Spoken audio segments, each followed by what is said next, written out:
অসুস্থতা মানুষের জীবনে একটা নেয়ামত, আবার সুস্থ থাকা এটাও নেয়ামত। সুবহানাল্লাহ। যে হুজুর সুস্থ থাকাও নেয়ামত, আবার অসুস্থ থাকাও নেয়ামত, এটা কিভাবে সম্ভব? সুস্থ থাকা নেয়ামত হলো এই জন্য যে আমি সুস্থ, আরেকজন ভাই অসুস্থ, সে সঠিকভাবে আমল করতে পারে না, আমি সুস্থ বিধায় আল্লাহকে ডাকতে পারতেছি, সুস্থ বিধায় মসজিদে যাইতে পারতেছি, সুস্থ বিধায় নামাজ পড়তে পারি। এটা আপনার জন্য একটা গুরুত্বপূর্ণ বিষয়, নেয়ামতের বিষয়। এই জন্য সুস্থ থাকাটা কি নেয়ামত। আবার কোনো মানুষ যদি অসুস্থ হয়ে যায়, তখন আল্লাহ রসুল বলেন অসুস্থ হইলে ওই মানুষের সগীরা গুনাহগুলো আল্লাহ মাফ করতে থাকে। তাহলে এটাও কি নেয়ামত। অনেকে অসুস্থ হইলে মনে করে গজব, না, সব অসুস্থতা গজব না। নেককার ভালো মানুষ তারা যদি অসুস্থ হয়ে যায়, এটা হলো নেয়ামত। কারণ আল্লাহ চান তার বান্দার কিছু ছোটোখাটো গুনাহ আছে, এই গুনাহগুলো দুনিয়ায় অসুস্থতা দিয়া মাফ করে দিয়া কিয়ামতের ময়দানে জান্নাত দিয়ে দিবে। আর কিছু আছে দুনিয়ার ভিতরে বাটফার, নামাজের কাছেও নাই, সুদখোর ঘুষখোর, মানুষের উপর জুলুম করে, এইটার উপরে যখন অসুখ আইব মনে করে এর গজব পড়ছে। কি পড়ছে? গজব। এই জন্য সব অসুস্থতা গজব নয়, অসুস্থতাও আল্লাহর কি নেয়ামত। তো অসুস্থ যদি হয়ে যান, আপনি সালাত বা নামাজ কিভাবে পড়বেন সেটারও কিছু বিধিবিধান আছে। প্রথম কথা হলো, একজন মানুষ নামাজ পড়বে দাঁড়িয়ে। কিভাবে? সে যদি বসে নামাজ পড়ে সুস্থ, তার নামাজ হবে না। সুস্থ মানুষ বইসা নামাজ পড়ছে ইচ্ছা কইরা, নামাজ হবে না। আপনি যদি দাঁড়ায়া নামাজ পড়তে না পারেন, বসে নামাজ পড়বেন। হুজুর বইসেও তো পড়া সম্ভব না, কি করা? আল্লাহ রসুল বলেন তুমি শুইয়া পশ্চিম দিকে কাইত হইয়া, তুমি মাথা দক্ষিণেও রাখতে পারো, উত্তরেও রাখতে পারো, ইচ্ছা যেই দিক হোক সেই দিক কাইত হইয়া শুইয়া তুমি পশ্চিম দিকে মুখ করে তুমি নামাজ মাথায় ইশারা দিয়ে নামাজ পড়বা।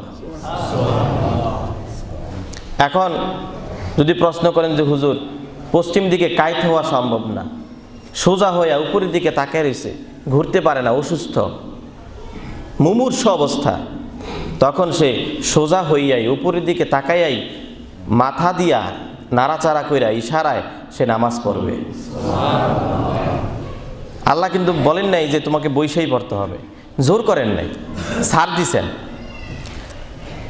এখন একজনে বলতেছে হুজুর তার তো চোখ বন্ধ, মাথাও সে নাড়াইতে পারে না, কিন্তু তার সেন্স আছে, বুঝে আলোচনা কি হয় শোনে, কিন্তু মাথা নাড়াইতে পারে না। তখন আল্লাহ রসুল বলেন ওই ব্যক্তি চোখের ইশারা দিয়ে নামাজ পড়বে।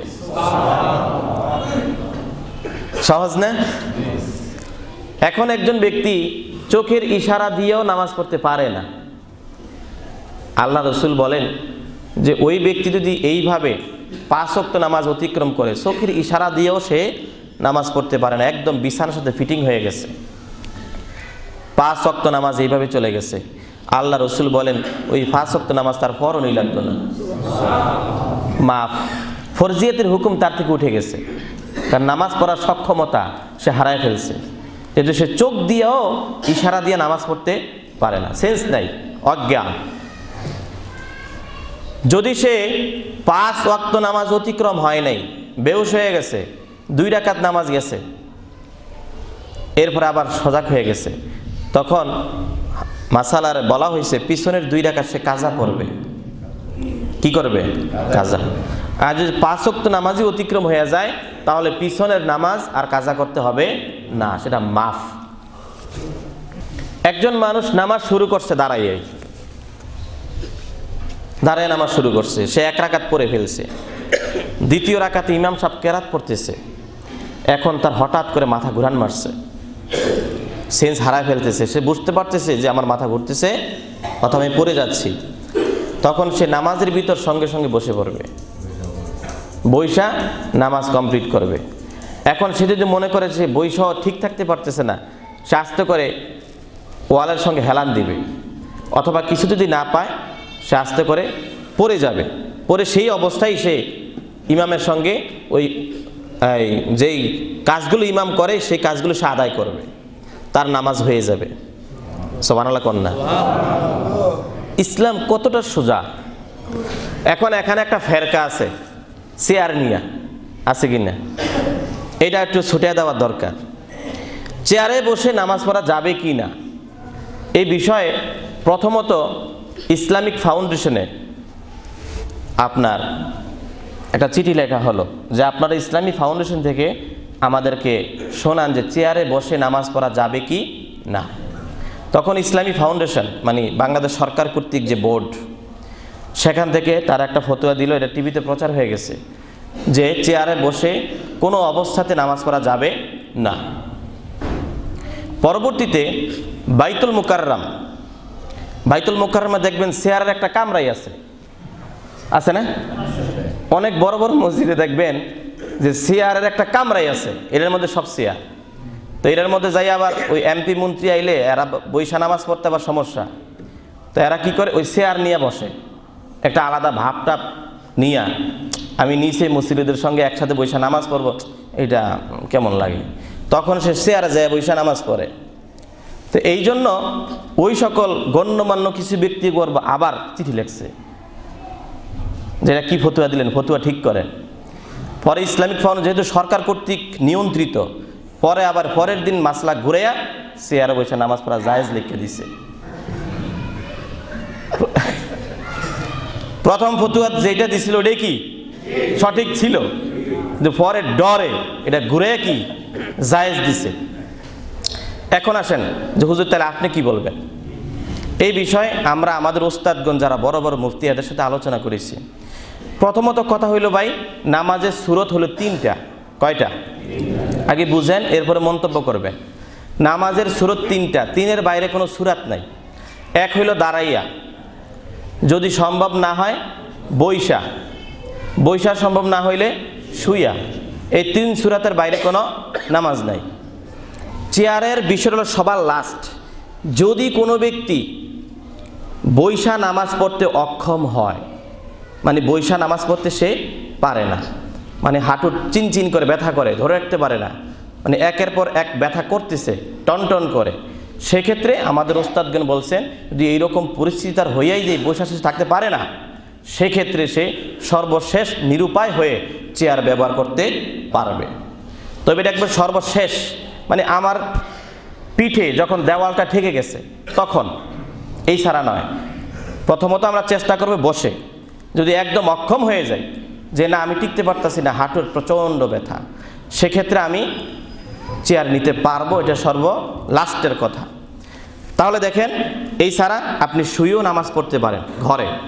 মসজিদে যদি শুয়ে নামাজ পড়া এটা অসুন্দর দেখায়, এই জন্য যদি এইরকম পরিস্থিতি হইয়াই যায় যে আপনি বসে নামাজ পড়তে পারতেছেন না, লাস্ট একটা ওজুর হিসেবে চেয়ারটা কোনো মতে ব্যবহার করতে পারেন। হেলায় খেলায় একটু সমস্যা হইলেই চেয়ার নেবেন না।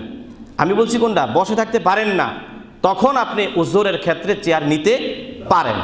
এটা লাস্ট মাসাল আর কি। একজনে অসুস্থ মানুষ বসে বসে নামাজ শুরু করছে, 2 রাকাত পড়ছে, হঠাৎ করে তিনি চিন্তা করলেন আমার তো কীরকম ভালো লাগতেছে, মনে হয় সুস্থ হয়ে গেছি, নামাজের ভিতরেই কীরকম একটা এনার্জি চলে আসছে, তখন মাসালা হইল সে বসে নামাজ পড়বে না, বাকি 2 রাকাত দাঁড়ায়া পড়বে। জানার দরকার আছে না? আপনি বসে নামাজ পড়তে শুরু করছেন, অসুস্থ তো, ওজোর আছে, বসে নামাজ পড়ার পরে 2 রাকাত 1 রাকাত 3 রাকাত যাই পড়ছে, যদি মনে হয় যে আপনি একটু সুস্থ হয়ে গেছেন, দাঁড়াইতে পারবেন, সক্ষম, তখন ওই যে অবস্থায় আছেন ওই অবস্থায় কি করবেন? দাঁড়ায় যাবে, নামাজ হয়ে যাবে। অনেক মানুষ চক্ষু অপারেশন করে, ঠিক না? দেখবেন যে সকল মানুষ চক্ষু অপারেশন করে তখন তাদেরকে ডাক্তার একটা কথা বলে দেয় যে আপনি নিচের দিকে শক্তি দিয়ে তাকাবেন না, অথবা সেজদা দিবেন না, কারণ সেজদা দিলে চোখ টনটন করে। সেক্ষেত্রে নিয়ম হইল ডাক্তার যেইভাবে বলছে আপনি সেইভাবে পালন করবেন। শরীয়ত আপনার জন্য সোজা। নামাজে আসছেন, আপনি সেজদা দিবেন না, মানে ইমাম যতটুকু সেজদা দিয়েছেন আপনি যতটুকুন সম্ভব পারেন একটু হেলবেন সামনের দিকে, মানে যতটুকুন গেলে আপনার চোখ ভালো থাকবে ততটুকুন সামনের দিকে ঝুঁকবেন, এটাই আপনার জন্য সেজদা। আর রুকুটা দিবেন সেজদায় যতটুকু ঢুকতে পারেন এর থেকে একটু কম, কারণ রুকুতে মানুষ কম ঝুঁকে, সেজদায় বেশি ঢুকে। এই জন্য রুকুর সময় একটু কম ঝুঁকবেন আর সেজদার সময় বেশি ঢুকবেন, ঝুঁকে আপনি নামাজ কমপ্লিট করবেন, নামাজ হয়ে যাবে। আলহামদুলিল্লাহ। সোজা, আমাদের জন্য এগুলো সোজা। তাহলে অসুস্থ যদি মানুষ হয়ে যায় তখন সে কিভাবে নামাজ পড়বে? প্রথমত দাঁড়ায়া যতটুকু সম্ভব, যদি অসুস্থ পারে না বইসা, অসুস্থ পারে না শুইয়া, অসুস্থ পারে না সে হেলান দিয়া, অথবা সে কাইত হইয়া, যেভাবে ইচ্ছা সেভাবে সে ইশারা দিয়া নামাজ পড়তে পারবে।